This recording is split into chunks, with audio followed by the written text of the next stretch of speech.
Poulain. Ils étaient nombreux, très nombreux, à avoir fait le déplacement pour le tapis noir des sorciers. Des fans venus majoritairement de Tours, mais aussi d'Angers ou encore de Lille, pour assister à l'avant-première nationale. Excite la polémique des derniers jours sur la primeur de la diffusion. Place à la passion pottérienne.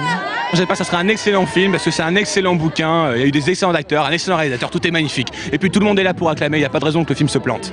Moi ce que j'attends c'est que ce soit fidèle au livre surtout du film. Comme c'est en 2 parties, je pense qu'ils ont bien pris le temps pour vraiment être fidèles et faire un final grandiose comme on l'attend, quoi.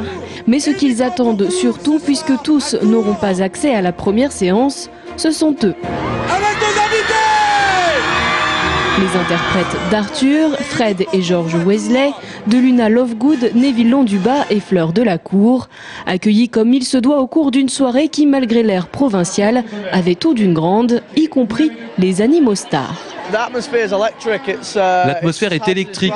C'est un peu dur de décrire ce que ça fait quand nous sommes arrivés en voiture d'être applaudis par autant de personnes. C'est juste fantastique, c'est vraiment agréable. Je trouve que c'est bien que tout soit pas à Paris, ouais.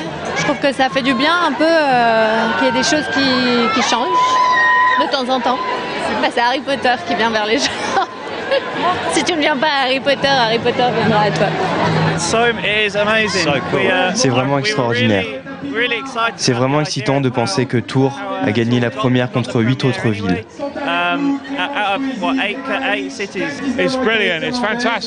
C'est très bien, c'est fantastique, parce que Tours est devenu une équipe.